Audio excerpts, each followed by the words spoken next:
Okay, so we can start already our discussion. Hello everyone, good afternoon. Welcome sa ating session 2 for the subject matter, police operational planning. Okay, so again, good afternoon everyone and welcome for another lecture in the subject matter, police operational planning, This is already our second session, I guess, for this subject matter. So, last time nagkaroon tayo ng brief lecture with regards to the subject matter, police operational planning, we're just going to have a little bit overview of the things that we discussed last meeting before we could proceed with our new topic, no? We discussed already the definition of plan, no? What is planning, what is police planning, and so on. So as you can see, when we are talking about plan, no, we're referring to those organized schedule or sequence of methodical activities that intends to guide the attainment of the set goals of objectives of a certain activity or operation. Actually, you even have the assignment, no? Now wherein you are going to discuss the importance of police or of the importance of planning to the uh, uh, to the police operation itself, no? This is guided by the yung kasabihan ni Sun Tzu. Sabi nga natin, if you know your enemy and you know yourself, and you need not to fear the result of 100 battle. Okay, so I think you had realized already the importance of such activity before we conduct a certain operation. Okay, so also with regards to planning, napag-usapan naman na natin 'yan, ang konsepto ng planning, no? Planning refers to the act of the act of making a plan, no? It's usually a managerial function, no? It is usually done by the top of the organization, the heads of the organization. Sila ang nagplaplano, no? Sila ang nagbababa ng mga plans na yan. And then, yung sabi nga natin, since it's a managerial function, usually the one who conducts planning are those who belong to the upper part of the organization. Then we also have police planning. No, that's basically the main focus of our subject, which is we are going to talk a lot of the different activities of the police organization and how are they coming up with a plan, no? And that will involve now yung mga tinatawag nating analysis, no? uh, nagka-come up sila ng decisions, policies or decisions that will affect the law enforcement. I think the keyword na tignan nyo dito is those policies and decisions created through planning affect or has an impact to the law enforcement organization, no? Yun yung lagi nating titignan dyan.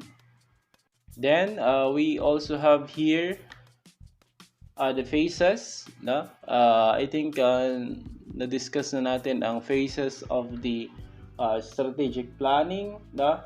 By the way, hindi ko pa pala na-send sa inyo yung link ng ating lecture para dito, no? I can send that to you para mabalikan ninyo, no? Hindi yung lecture natin nung nakaraan, but rather the one that I prepared already before, even last year, I guess. Okay, just siguro a little bit of overview with regards to the different phases of strategic planning. No? So we have 7 phases that we are encountering when we usually are creating a certain plan. No? At pag sinabi nating strategic planning, no, we are referring to a type of plan that is long-term in nature. No? Hindi siya isang araw lang dapat ginagawa. Long-term plans, which usually is the nature of the the aim of the organization, and long-term usually sila. If you're going to look into the vision mission of the PNP, Now they really are going for long term. They have a specific time specific sila eh. Na sabi doon sa vision nila by year 2020 na uh, PNP will be sabi nga doon, ayan, PNP vision, sabi nila, they will be a highly capable and effective and credible police service working in partnership with the responsive community towards attainment of a safer place to live, work, and do business. So basically, that's the plan of the PNP organization. And if we're going to look into it, masasabi natin na ang uh, PNP has a strategic na goal na kasi very long term 2030 ano ngayon 2021, so they still have like 9 years before that vision will expire, and I do hope that before it will expire, no, bago maabot yung deadline, they already achieved their vision. So that will involve now yung tinatawag nating strategic planning, which means that they should create a certain set of goals, a certain plans on how are they going to achieve or satisfy the goals of the organization by year 2020. Okay? So, the phase 1, no? Ang phase 1 sa paggawa ng tinatawag nating strategic plan, no? Usually involves the creation or establishment of the mission and objectives of the organization. No, ano nga ba yung mission and objectives? And for PNP, sabi nga natin, they have the mission na, no? Na banggit na natin yung kanilang mission, that they want to be capable, no? They want to be an effective police officers, no? They wanted to have a good relationship with the community as their partner in attaining their different goals, especially in securing the securing the community, no, against any form of abuses. So meron na silang established goal, no? And it's important that before you conduct or before you make a certain plan, no, dapat muna meron kang established na goal. No? Kailangan mo munang mag-establish kung ano ba yung direction na gusto mo para sa organization. If we're talking about short-term operation, ano ba yung gusto mong mangyari, no? Or ano ba yung gusto mong makamit, no? Kapag ikaw ay nag-conduct ng isang operation. So yan yung pag-recreate ng tinatawag nating mission and objectives, which is the fundamental, no, requirements in coming up with a plan. Dapat meron kang gustong maabot or meron kang goal, kumbaga. Phase 2 involves the determination of the environmental threats and opportunities, which as we talked about last time, no, we're referring to the area where the operation will be conducted, no, or if we are referring to strategic goal, no, we are talking about the whole environment where the plan should be manifested, no? Kung saan mo balak gawin yung operation, dapat doon ka magtingin ng tinatawag nating environmental threats, no? Environmental threats, pwedeng enemy yan at pwedeng mga allied forces na kung saan pwedeng makaapekto sila, no? So kaya nga halimbawa doon sa police intelligence, no, which very they take it seriously yung tinatawag nating reconnaissance, the conduct of reconnaissance, wherein they're going to make or study the field, no? Pag-aralan nila yung field, kung ano nga ba yung mga pwedeng makaapekto either negatively or positively doon sa isang operation before they can or before they will proceed in conducting the operation they're in. No? So that's also an important part of coming up with a strategic plan. No? Then they also have they also involve yung phase 3 natin, the assessment, no? The assessment of the organizational strength and weaknesses, no? As we learn from Sun Tzu, sabi nga natin, know your enemy, know yourself, and you need not to fear the result of 100 battle, which means that kapag alam mo ang kakayahan mo bilang isang organization or bilang isang team at alam mo ang kahinaan mo, no, At the same time, alam mo rin ang kakayahan at kahinaan ng kalaban mo, hindi mo na kailangang mag-alala kung ikaw ay matatalo o mananalo dahil alam mo na kung ano ang pwedeng kahinatnan ng operation. So that is what this phase 3 is talking about, no? Sinasabi lang dito that by knowing the organizational strength and weaknesses, no, of your own organization, and at the same time by knowing the strength and weaknesses of your enemy, no, they therefore you know already, or you will have an idea already on what will be the outcome of the operation that you will be conducting. So with that, now we can relate that to phase 4, wherein ang phase 4 kasi ang pinag-uusapan is formulation of alternative strategies. Na if you know the possible outcome already, kung alam mo na yung posibleng mangyari, kahihinatnan ng operation na ikakandak nyo, pwede kang makapag-isip ng tinatawag nating backup plan, no? Or plan B, plan C, plan D, or kung hanggang anumang plan mo kayang mag-strategize. Like, it's just like playing chess, ano? Para kang naglalaro lang ng chess. Na kapag ikaw ay merong move na ginawa, dapat meron kang backup plan in case na hindi nangyari yung gusto mong move ng kalaban mo. So, phase 4 talks about creating alternative strategies, no?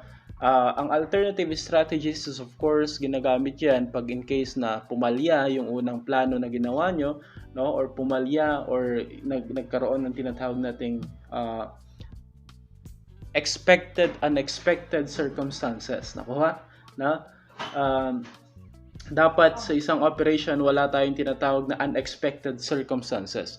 Dapat lahat ng mga unexpected na yan, inexpect na natin. So that's why we are creating yung mga tinatawag nating alternative strategies. Kasi we are anticipating yung mga possible things na pwedeng mangyari na pwedeng makaapekto sa result ng isang operations. Okay? So now, if you're done coming up with alternative strategies, it's time now to collate. No? Pagsama-samahin na natin lahat ng impormasyon na meron tayo mula phase 1 hanggang phase 4. Okay? So you're going to collate now the mission and objectives, the environmental threats and opportunities present in the area. You have already the information regarding the strength and weaknesses of your own organization and the enemy organization, and you develop already yung mga tinatawag nating alternative strategies. Phase 5 now, pagsama-samahin mo na lahat yan, and you develop now yung tinatawag nating strategic plan, no? From the information that you gather from phase 1 to phase 4. Okay? So after creating yung tinatawag nating strategic plan, it's now time to develop the development, it's now time to develop a tactical plan, no? Pag sinabi nating tactical plan, this will be the specific plan wherein you are going to talk about how are you going to achieve your strategic plan, no? Kasi strategic plan usually are long-term in nature, no? So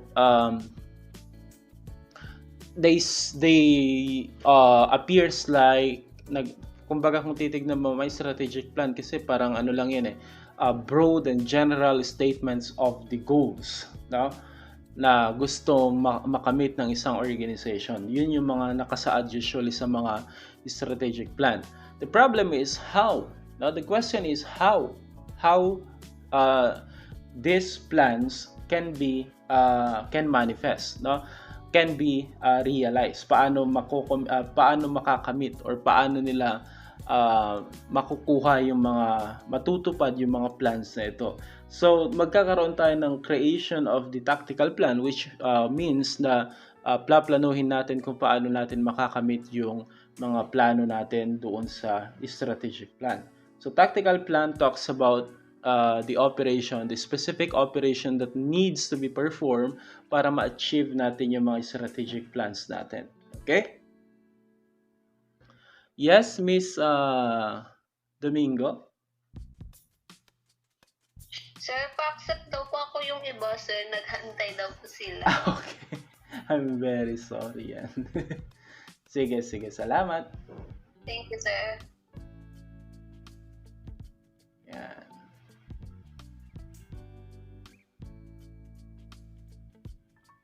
Okay na? Yan.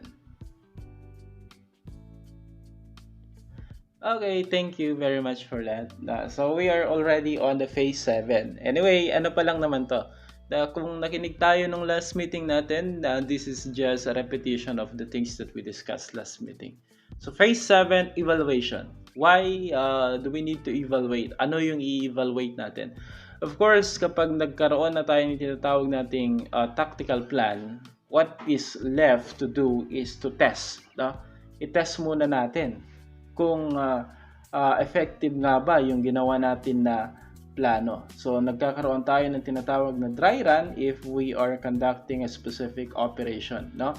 And the purpose of dry run is to evaluate, no, yung tactical plan na ginawa natin. So, before we proceed in conducting the final operation, let's say for example, you're going to conduct a bypass, no? Kung magkakanda ka ng bypass, dapat na plano mo na lahat and nagkaroon tayo ng dry run na tinatawag.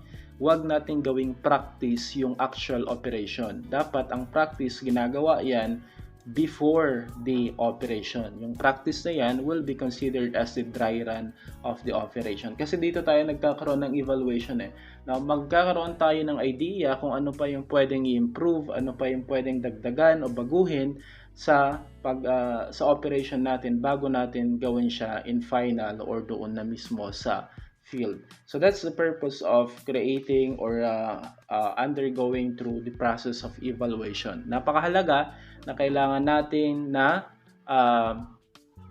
i-assess muna kung meron pa ba tayong kulang by conducting the dry run na tinatawag. Now remember that we are conducting police operation, and sometimes a little bit of mistake in the police operation will cause you injuries or much worse, buhay ang nakataya, no? So it's very important na kailangan meron tayong mga ganyan. Let's take for example yung mga cases na kung saan police officers are being ambushed, no? Na-ambush sila ng mga makakaliwang grupo, no? Bakit kaya ganoon? Well, yung ambush na yan has been practiced a lot of time, no?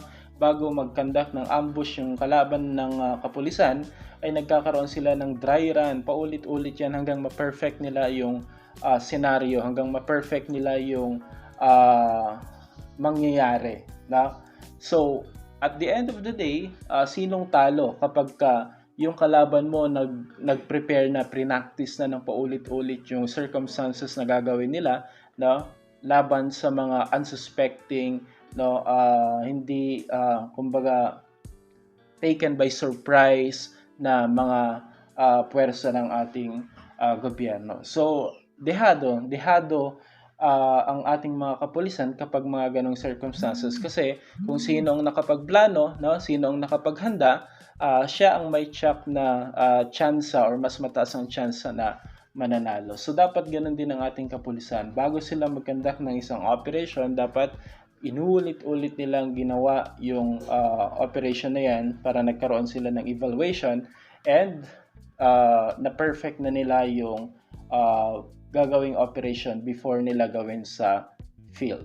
Okay? So wag nating gawin, in short, wag nating gawing practice area yung actual operation, kasi doon tayo nagkakaroon ng maraming disgrasya. Okay? So, I think that's the end of the lecture that we had last meeting. Now, we are going to proceed on to the new topic, which are, itong mga to, what are the objectives of planning? No? Ano nga ba yung mga objectives of planning? We have here at least 3, no? Pero meron pang dagdag dyan kapag gumamit tayo ng ibang references. So number 1 is, one objectives of police planning is to increase the chances of success. Of course, no? Bakit nga ba tayo nagplaplano? Para nang sa ganun ay mapataas pa natin ang chance na mag-succeed ang ating operation. Bakit tayo nag-dry run? No? Para mapataas natin yung chance na magtagumpay tayo sa ating operation na ikakandak. No? And how is that done usually? No? Sabi nga dito, by focusing on the result and not so much on the objectives. No? Bakit ganoon ang sabi dito? No? We should focus on the result but not so much on the objectives. Remember that when we're talking about objectives, we are referring to the set goals of the organization. So for example, is the goal for the operation is to arrest Mr. Pedro, who is the notorious top number one most wanted person in your jurisdiction. That's the goal. That's the objectives. No? Pero bakit sabi dito, we should focus more on the result and not on the objectives. It's about why and how yan eh. No? Kasi pag sinabi nating objectives, usually ang tinatanong dyan, why and what. No? Una, what? What is your goal in conducting the operation? So, i-justify mo yan kung ano yung gagawin mo. No? Ano yung gusto mong mangyari.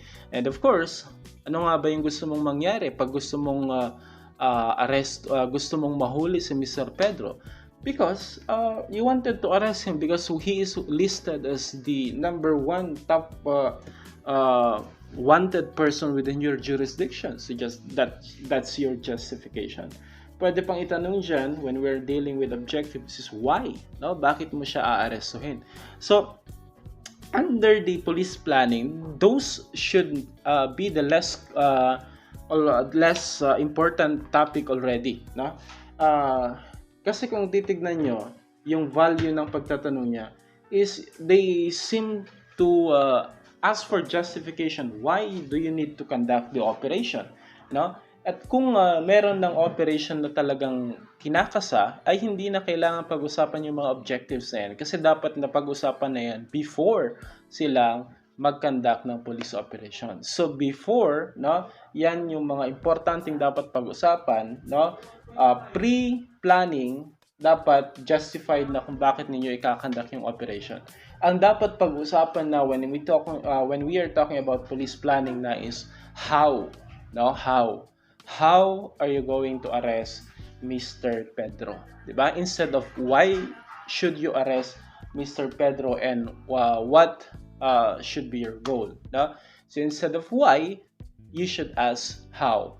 Kasi yun na yung pinaka-relevant under police operations, no? Yung result, no? Which can be answered by asking how, no? How are we going to arrest Mr. Pedro? So yun na yung pag-uusapan natin dapat pagdating sa police planning, okay? So it's more about how and not much about why. Kasi why should be asked before planning session.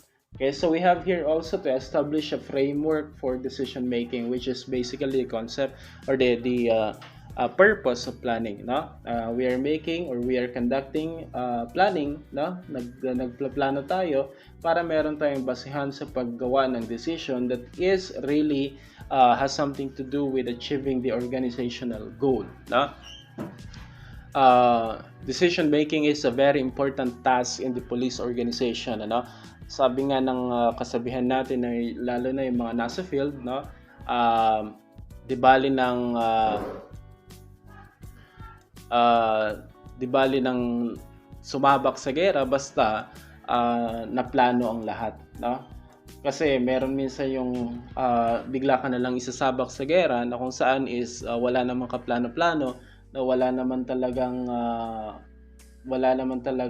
proseso na nasusunod, doon napapahamak yung ating mga kapulisan, no?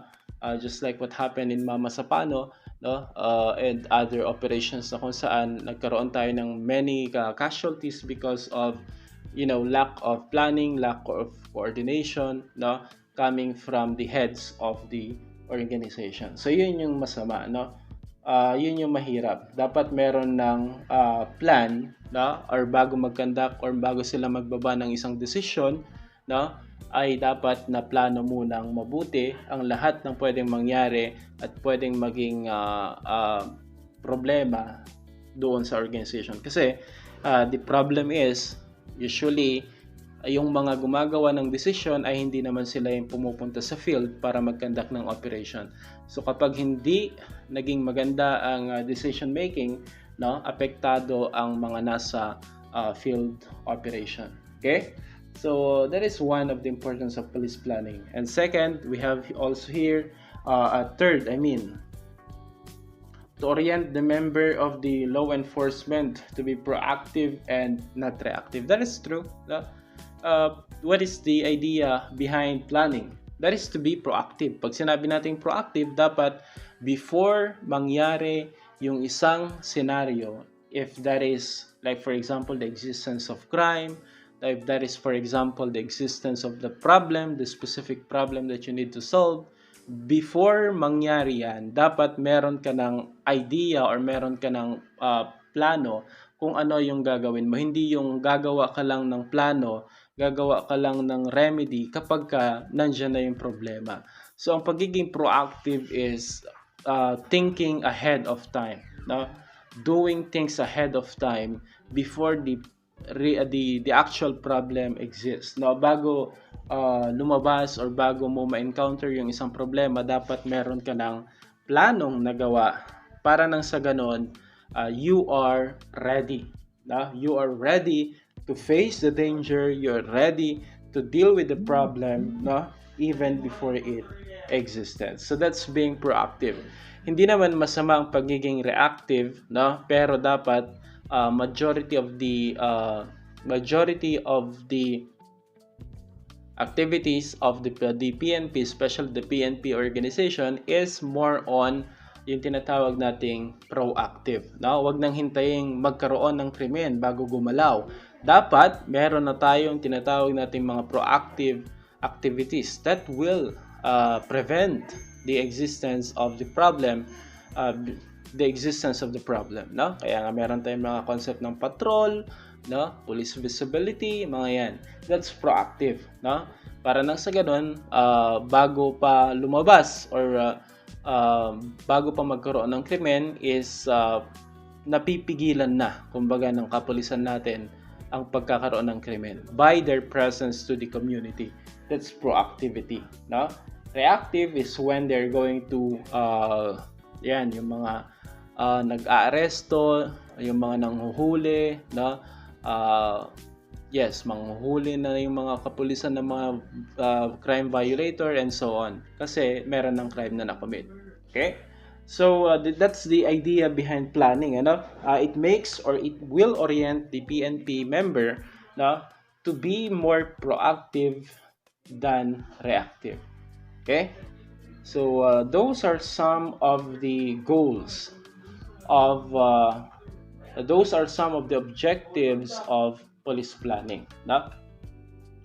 Next, we have here the guidelines in police planning. Ano nga ba yung mga kailangan nating isaalang-alang kapag tayo ay gumagawa ng isang plano? No? So in every or in all police planning activities, itong mga cardinal questions na to should be answered first before coming up with a decision or coming up with a plan.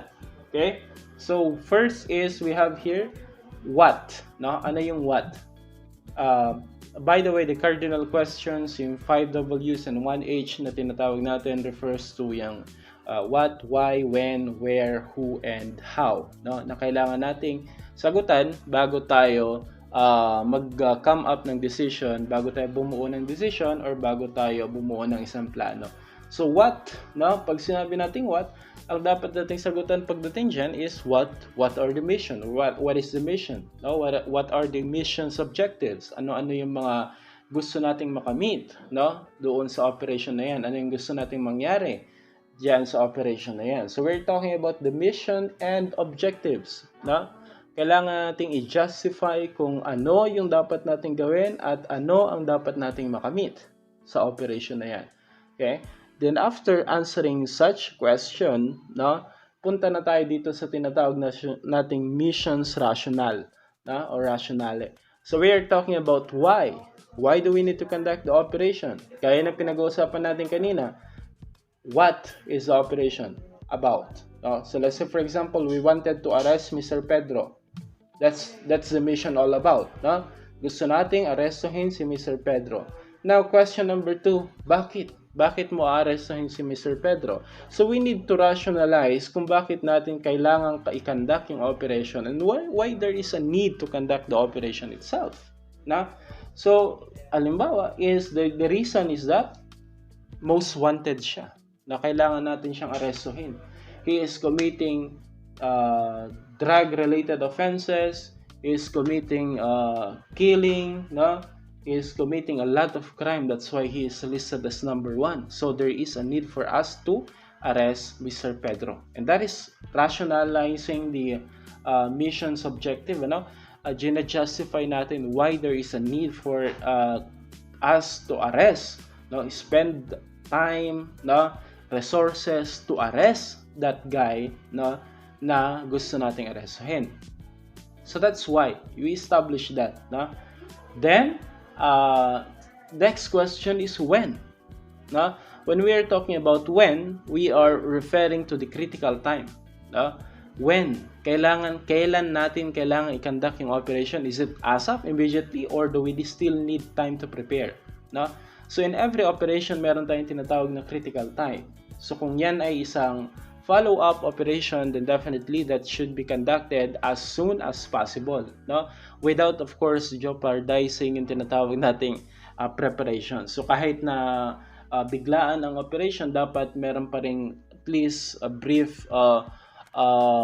briefing, no? Meron pa rin tayong ginawang planning session before tayo rumisponde agad-agad. So kahit madalian lang, at least, no, pagpunta natin or pagpunta nyo sa field is hindi kayo kumbaga mawawala doon sa gusto ninyong mangyari, which is the goal. So you can probably come up with a little bit of time no, kung saan is you're going to talk about this. Even if you're responding to a certain call, dapat you still have a course of action na dapat yung gawin. Although, meron naman kasi meron tayong mga tinatawag na SOP, no? Meron tayong mga standard operating procedure which will guide the officers in case if there is yung mga tinatawag nating emergency situations. Okay? But still, no, nothing beats, kumbaga, walang makakatalo sa pagkakandak or come up ng kahit man lang short planning session. Para nang sa ganun is may idea pa rin ang bawat isa na involved doon sa operation before nila i-conduct yan. So it's still important, no? But then we always must consider yung tinatawag nating critical time, no? Napakahalaga niyan. Depende kung anong crisis ang kaharapan natin, dapat isaalang-alang natin yung critical time. Okay? Critical time refers to the specific time that is needed for you to respond at a specific call. When we are conducting a study, this is actually very interesting. Merong mga specific time or meron silang mga critical time na sinusunod. Halimbawa, pag ang call is regarding property, no? Kung ang re-respondihan is crimes against property, meron silang specific time na dapat sinusunod, nandun na sila, no? Napakahalaga din kasi na masunod yun. So, yan. Depende sa lugar, depende sa resources, mga ganun. So, there is a critical time na tinatawag. Then, where? Na? Saan nyo i-conduct yung operation? Is that important? Yes, it is important, di ba? Pinag-usapan natin kanina yung pagdating doon sa assessing the environmental threats and opportunities. That is the same thing, no? Kailangan nating malaman saan natin i-conduct yung operation. Thank you, Mr. Michael. Yan. So, there is really a need for us to assess yung tinatawag nating critical time and then the location. The location is very important. Kaya nga meron tayong reconnaissance, di ba? Meron tayong reconnaissance na kung saan pumupunta mismo yung mga agents natin doon sa isang lugar, doon sa lugar na kung saan i-conduct yung operation to assess the location itself. No? Kasi baka mamaya biglang meron palang tinatawag nating ambush site doon sa lugar, no? Yun yung mga pinaka-tinitignan ng mga kapulisan pag pumupunta sila sa isang lugar. Ina-assess nila kung pwede bang merong pagtaguan ng mga kalaban at pwede silang ambushin doon sa isang lugar na yan. and they are very wary of that situation, no? The same thing also if you're going to conduct a specific operation like bypass, raid, mga ganun, raid operation, titignan mo rin kung pwede bang merong taguan, lusutan yung mga kalaban kapag nagkaroon na tayo ng hulihan, no? So those are very important. Yung mga entrance and exits are very important when we're talking about the location and areas, no? So that is also with regards to where na kailangan natin, no? And we also have who. Okay? Who. Ano naman yung pagdating sa who? Sino yung mga personnels who will be involved in that operation? Bakit kailangan nating pag-usapan din yan? Of course, the use of manpower, no? When we are using, no, we consider manpower as a resources, as a police resources, and that should not be wasted, no? Remember that hindi lang iisang operation ang kinakandak ng isang station or ng isang organization, no, every time, no? So there is a need for them to subdivide or divide their personnels, and there is a need for them to assign a specific personnel when we are dealing with a specific operation, di ba? Let's say for example, it's a drug bypass, no? Kailangan nating merong personnel na i-involve dyan. Kailangan i-consider din natin yung background ng ng personnel natin, kung capable nga ba siya of becoming the or if he is capable on having or carrying a disguise para nang sa ganun is makipag-transaction sa mga criminals and so on.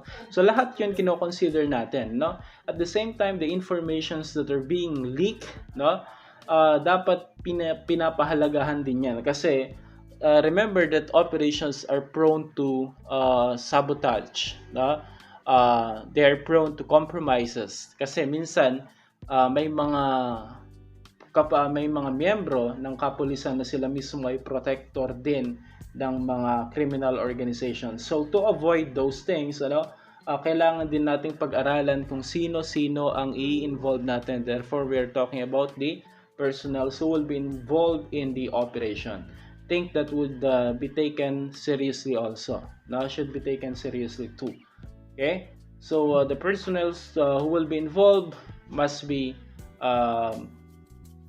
assessed, no? They must be decided accordingly, no?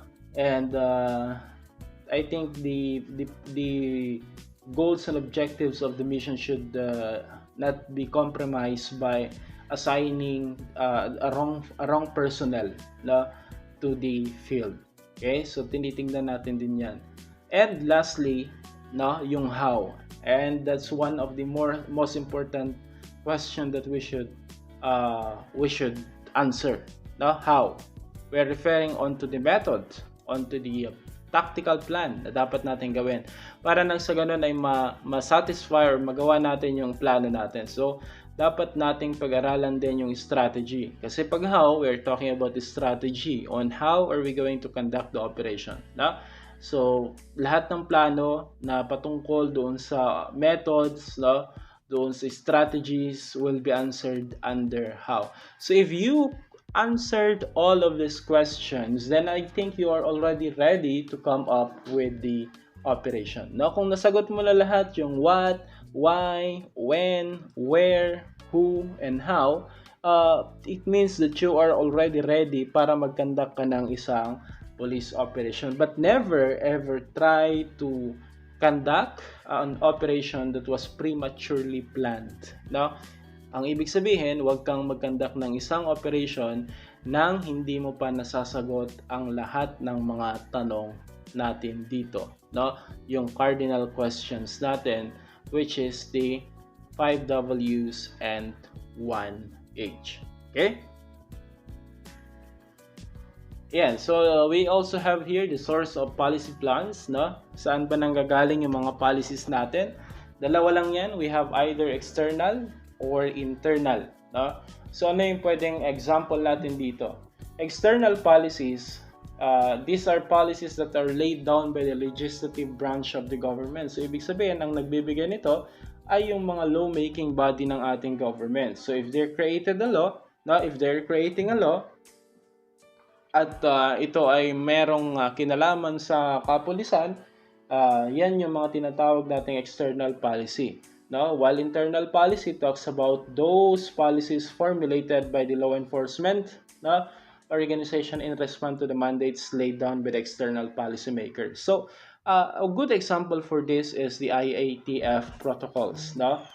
Guidelines and protocols. So, IATF was created, no, it's an in response to the pandemic, nagtalaga sila ng agency who will be in charge in supervising or creating policies related to the response of the government towards the pandemic that we are facing. Ano? So, ginawa nilang IATF. And then, ang IATF, gumawa yan ng sarili niyang policy, no? That involves now yung mga rules and regulation pagdating sa pag-implement ng tinatawag nating checkpoint on the quarantine, no? Doon sa pag-implement ng mga rules natin with regards to social distancing, no? So gumawa sila ng policy with regards to that, at yan ay binaba sa ating mga kapulisan para nang sa ganun ay ipatupad nila, no? Kasi ang kapulisan natin, sila ang magpapatupad ng mga tinatawag nating law enforcement related policies created by the IATF. So, yung policy na create ng IATF or yung IATF mismo as created by the Bayanihan Act, no? 1 and 2, I don't know if meron pang 3, no? Are considered as external policy since they affect also our law enforcement organization. Now, in response to that, no, dahil merong policy na binaba ang IATF, no, meron siyang utos sa ating mga kapulisan, no, gagawa din ang PNP ng sarili niyang policy based doon sa pinasa sa kanila ng IATF. Therefore, IATF policy will be considered as external policy, and internal policy ang gagawin ng law enforcement bilang sagot or tugon doon sa utos ng IATF sa pagpapatupad sa mga quarantine checkpoint, sa pagpapatupad sa mga tinatawag nating social distancing protocols violators, and so on. Okay?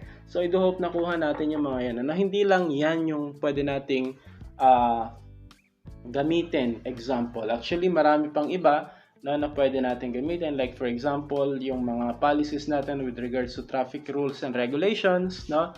'Di ba meron tayong batas na nagde-define ng mga tinatawag natin traffic violations at nagde-define kung ano yung mga karampatang parusa kapag ito ay mga na-violate, no? So yan ay example of policy plans, no? And either they will be labeled as external or internal, no? Depende kung saan sila nanggagaling or saan sila nag-originate. Okay? Yan. So we also have here the different doctrines of planning, no? We have primary doctrines, no? Primary doctrines has 3, yung tinatawag nating fundamental, operational, and functional doctrines. Pag sinabi nating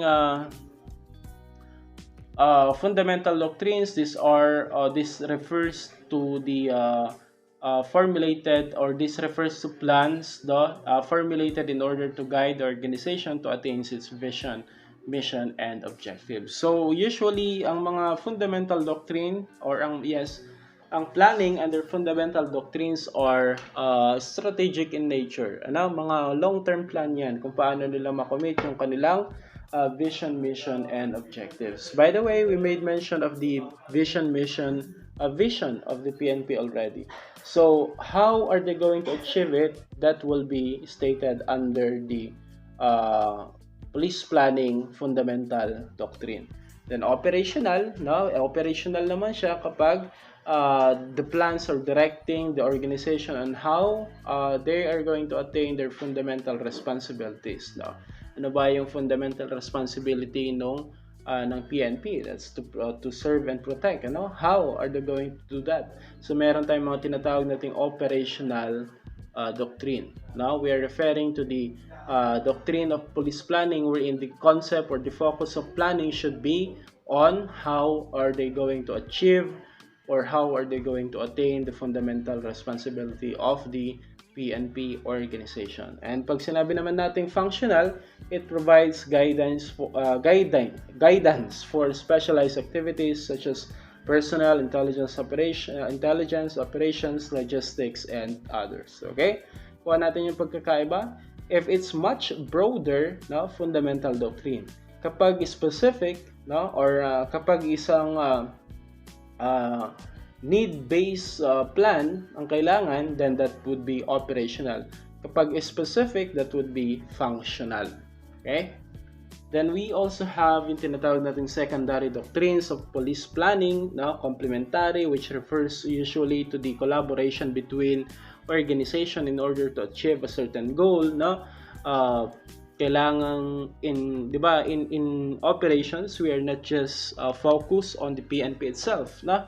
May chances or may instances na kung saan the PNP should work together with other agencies of the government in order for them to achieve a specific goal, such as if they're dealing with juveniles, di ba? Kapag sila ay nakikipag-deal sa mga juveniles, kanino sila kailangan makipag-coordinate, kanino sila kailangan makipag-collaborate, di ba? Sa DSWD. The same time, sa mga different agencies of the government, kailangan din nilang makipag-collaborate. So, that would be complementary. Ibig sabihin that one agency sometimes needs other agency, no? They need them to cooperate, no? Collaborate for them to attain a specific goal, especially if that has something to do with both organization, no? Then ethical, pag sinabi naman natin ethical, it defines the principle governing the rules of conduct, attitude, behavior, and ethical norm of the PNP. So we're talking about the different plans that has something to do with the governing the rules of conduct ng ating mga pulisan, no, with regards to their attitude, with regards to their behavior, and so on. So lahat ng plans or operations relative to that would be considered under ethical doctrine. Okay. So we are going to end on the types of plan. No? Dito tayo mag-end. Lastly, we are going to talk about the different types of police plan. We have reactive, we have proactive, strategic, operational, functional, and time-specific plan. So we discussed already reactive plans. No? Ang reactive plans are those plans developed as a result of crisis. No? Reactive plans are usually from the word itself, reactive. Ibig sabihin, meron na yung problema bago sila nag-isip ng paraan. So, nag-isip ng plano. So, usually, yung mga reactive plan talks about yung mga arrest, no? Civil disturbance, mga ganun. Ano pa ba yung mga reactive na yan? Usually, it involves the arrest and serving of warrant. Yan yung mga reactive operations sa kinakandak ng PNP. So that involves also yung mga tinatawag nating creation of reactive plans. I'm not saying that they are less important. They are very important also. But if we can avoid the existence of the problem, then it's much better, di ba? Mas mahalaga yun kung napigilan natin yung paglabas ng problema kesa yung tinatapalan na lang natin or nire-respondehan na lang natin yung problema. So reactive plans is plans developed as a result of crisis. That's the keyword, as a result of crisis. Ibig sabihin, merong problema kaya nagkaroon ng plano. Okay? Proactive plans, these are plans that was developed in anticipation of a problem. No? They are anticipating. Ibig sabihin is, meron silang vision na kung saan pwedeng maging or lumabas na problema na pwedeng kakaharapin ng organization. No? So that is why, before it exists, they create a plan to address it. Di ba? Imagine that. Okay? So, let's say for example, ngayon is malapit na naman ang Christmas. So, we are all actually entering already the Christmas season. Di ba? Pag may bear na sa months, no? May bear na sa months is sasabihin na natin Christmas season. Now, in criminology, no, what are we expecting kapag malapit na ang Kapaskuhan? syempre dumadami na naman yung krimen natin involving property crimes, tama? No? Tumataas na naman actually. I've seen a lot of uh, crime committed usually targeting property crimes, 'di ba? Yung mga hold-upan sa mga pawn shop, hold-upan sa mga gasoline station, hold-upan sa daan. Dumadami na naman 'yun ngayon. Then that is expected kasi pasok na tayo sa Christmas season, ano? Dagdagan mo pa ng pandemic, no? Which is talagang sobrang hirap na hirap financially ang mga tao ngayon. Kaya sila ay natatempt na mag-create or gumawa ng mga krimen, no? May kinalaman sa pagnanakaw or pagkuha ng pera. And because of that, no, we are expecting a rise in the cases of property crimes, no? Mga robbery, theft, mga ganun. So, with that problem, in anticipation of that problem, what are the possible things na pwede kayang gawin ng ating PNP organization para i-address yan kahit hindi pa siya nag-exist or bago siya mag-exist. So, magkaroon tayo ng maraming strategy development, no, kung paano natin gagawin or paano natin susolusyonan yung possible problem na yan na pwedeng mag-exist during this Christmas season. So either they increase their police visibility in response or so on. But then the point is, yung mga ganong scenario will be considered under police proactive plans. No? Wala pa yung problema pero gumagawa na tayo ng solusyon, which is much better than reactive plan. Okay? Then we also have strategic plans, no? Sabi nga natin kanina, strategic plan talks about long-range plans. No? It allows the organization to adapt into anticipated changes or develop a new philosophy, no, or policy model. So, kanina, proactive plans, even proactive plans is a little bit of short term, no, compared to strategic plan. No? Ang strategic plan is much more long term, no? Usually mga 10 years or 20 years, even 30 years ganyan ang inaabot bago siya ma-realize. Why? Kasi they are anticipating the future, no? They are anticipating the future and they are trying to come up with a new philosophy, with a new policy model in order to address the future problem. Halimbawa, ngayon, pwede nating sabihin that in 5 more years, magiging computer dependent na tayo. Who knows? No?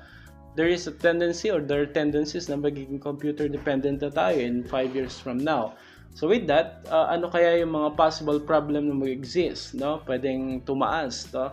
Which we're looking about the development of maybe new form of cybercrime, mga ganun ba? So pwedeng magkaroon pa tayo ng mga cybercrime, no? Mas marami pang kaso ng cybercrime. So how are we preparing now?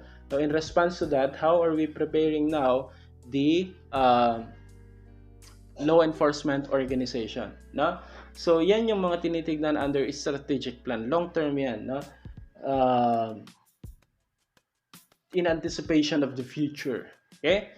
We also have operational plan. No? Operational plan talks about the plan designed to meet the specific tasks required to achieve a strategic plan. No?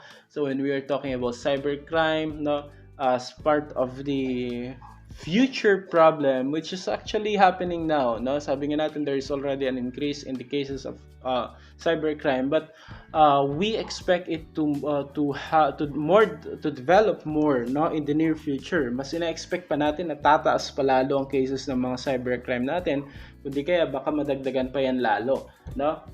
Yung rampancy niya, baka karamihan na ng crime being reported to the police organization in 5 years, maybe 5 years from now, are more on cybercrime na. So now, with that problem in mind, di ba, develop tayo dyan ng strategic plan. But not just strategic plan. Hindi lang dapat strategic plan ang gawin natin. Dapat mag-isip din tayo ng tinatawag nating operational plan, no, which will cover on how are we going to deal with the problems enumerated under strategic plans and, no, how are we going to address those things, no? So either we will create a specific operational plan on how are we going to respond in cases of cybercrime being reported to the police station, how are we going to equip the personnels in dealing with cybercrime situations, and so on. So that's all part of the operational plan. No? Then functional plan, these are plan that includes the framework of how the different law enforcement units. No, sorry. This talks about how the different law enforcement units will function in response to a certain object. So we are referring to yung mga SOPs, no? We're referring to the different plans on how are they going to respond to a specific operation. So let's say, for example, traffic vehicular accident. No, how are we going to respond to that? So dapat meron silang functional plan with regards to that. Kasi kumbaga, dapat merong mahugot agad na manual yung ating mga kapulisan kung paano sila re-responde sa mga ganyan. And actually, there is already na meron na. So the different units, alam naman natin that the law enforcement agency, the PNP itself, is composed of different units. So, ang daming units yan, which they have this different function. No? We have yung mga involved sa mga vehicle, no? Sa carnapping. We have yung mga involved sa mga computer crimes. No? We have yung mga involved sa drugs, no? The PDEA, and so on. So, each of these units, they have their own functional plans, which talks about how are they going to perform the vision mission of their own units. No? So that's under functional plan. And lastly, we have time specific plan. Time specific plan, these are plans, these are types of plans that are made for a specific purpose. No? And its significance will be conducted once the operation is accomplished. Now, so may time-specific plan natin, they are just created for a specific problem. Na, halimbawa, may mga crime tayo na commit that involve yung mga tinatawag nating sensational cases. Na, ay yung mga kilalang tao, halimbawa, in-assassinate ang isang kilalang tao, gagawa sila ng task force that will look into that specific case, di ba? Yung mga task force na yan, they are on yung tinatawag nating time specific plan. Lahat ng plans for that specific unit are created for a short term, no? Or yung validity ng plan na yan are usually within a specific time frame only, na kung saan napapawalang saysay na kapag tapos na or na-accomplish na yung operation. So, mga special task force na yan. So, let's say for example, may kilalang tao na pinatay, in-assassinate. So, gagawa sila ng, for example, Senator Pedro. No? Senator Pedro was assassinated. Ngayon, gagawa ang kapulisan ng Pedro Task Force. No? Which will focus on investigating and arresting the perpetrator against the killing of Mr. Pedro. So they are time specific, time bound sila, no? Yung mga plans na nandoon, yung mga programs, yung mga resources na inalat doon sa isang sa specific operation na yan will be mapapawalang saysay at bisa na siya kapag na-aresto na or na-accomplish na yung goal or mission ng specific operation na yan. So that's the nature of the time-specific plan. Okay, so I think I will end our lecture on that topic. So if you have questions regarding this regarding this lecture, you may ask them now. Meron ba tayong mga katanungan? Wala na siya. Wala na. Okay. Ayan, so yes, wala na.